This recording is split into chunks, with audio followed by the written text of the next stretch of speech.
السلام علیکم ورحمۃ اللہ وبرکاتہ۔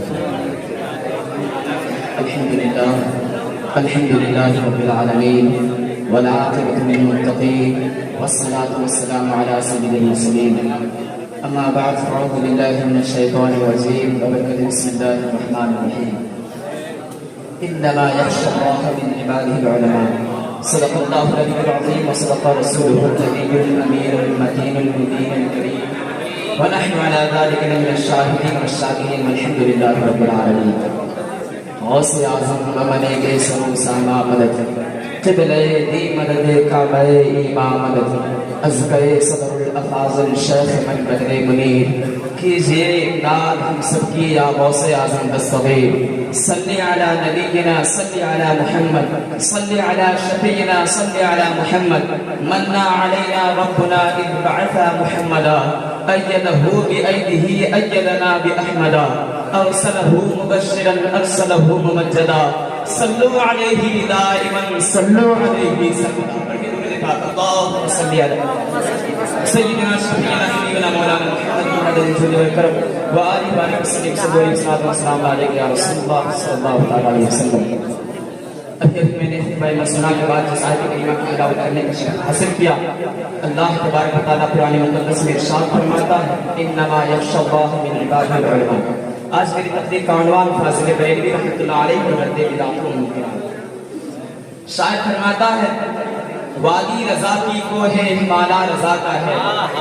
وادی رضا کی کوہ ہمالا رضا کا ہے، جس سمت دیکھیے وہ علاقہ رضا کا ہے، وادی رضا کی کوہ ہمالا رضا کا ہے، جس سمت دیکھیے وہ علاقہ رضا کا ہے۔ اگلوں نے بھی لکھا ہے بہت علم دین پر، اگلوں نے بھی لکھا ہے بہت علم دین پر، جو کچھ اس صدی میں ہے وہ تنہا رضا کا ہے، جو کچھ اس صدی میں ہے وہ تنہا رضا کا ہے۔ برادران ملت اسلامیہ، سرکار دو عالم صلی اللہ علیہ وسلم کی عظمت سے عدل نے وجود کا لباس پہنا، حضور سرور کائنات صلی اللہ علیہ وسلم کے تمام کارنامے شریعت نے محفوظ کر لیے، اور فرش زمین سے عرش بری تک ہر جگہ جلوہ گر ہے۔ حضور کے بعد خلفائے راشدین نے اسلام کے نوکے فلک کو سنوارا، اور صحابہ اکرام نے اسے مزید فروغ بخشا، اور اسلام اور فتوحات کے وسیلے سے اسلام کو کائنات کے گوشے گوشے میں پہنچایا۔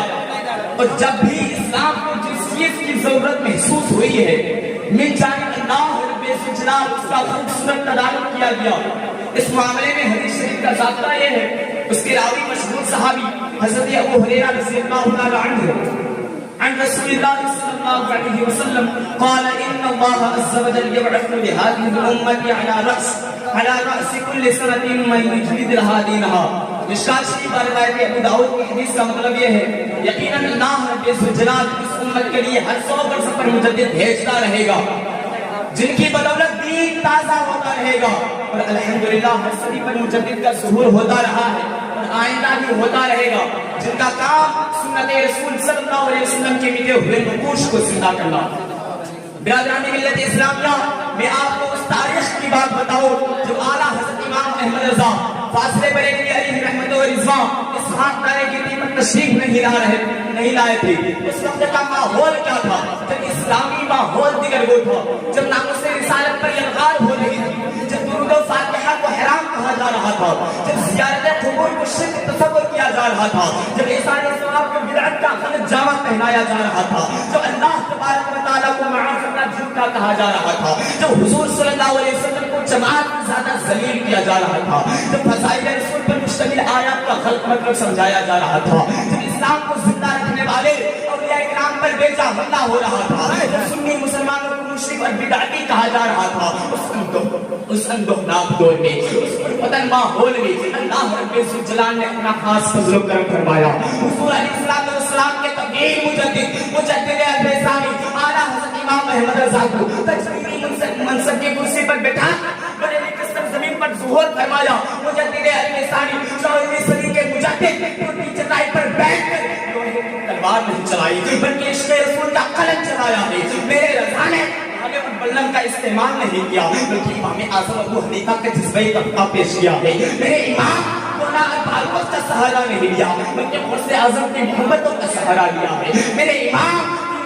کا استعمال نہیں کیا بلکہ شریعت کا حق معیار کو پیش کیا. چنانچہ اس طاقت کی بدولت رضا کا قلم اپنوں کے لیے وفادار ثابت ہوا اور اعدائے دین کے لیے خوخار برقرار بھی. ارشاد رضا ہے کہ ان کے رضا ہے خنجرے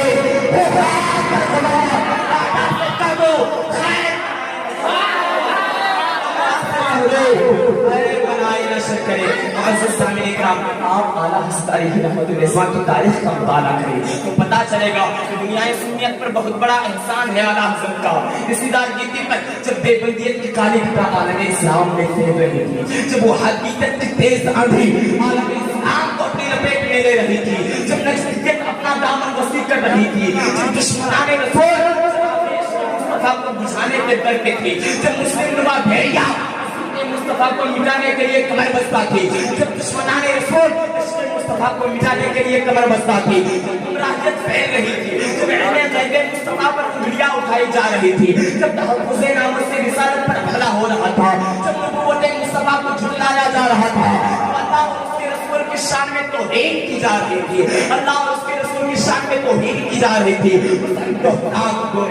جنہوں نے دامن وہابیت کو اپنے لوگ کے قلم سے تار تار کیا, جنہوں نے دامن وہابیت کو اپنے لوگ کے قلم سے تار تار کیا, جنہوں نے دشمنان رسول کے دلوں پر دہشت پیدا کر دی, جنہوں نے دشمن رسول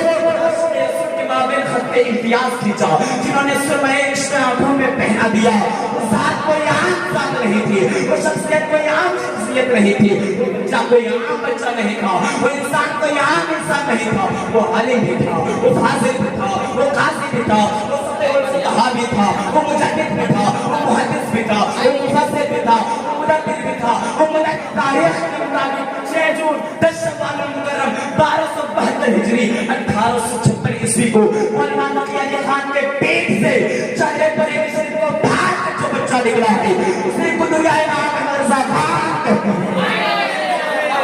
اسی کو دنیا امام احمد رضا خان کہتی ہے. کوئی جو سخن کی شاہی تم کو رضا مسلم جس سن پر آ گئے ہو سکے دکھا دیا.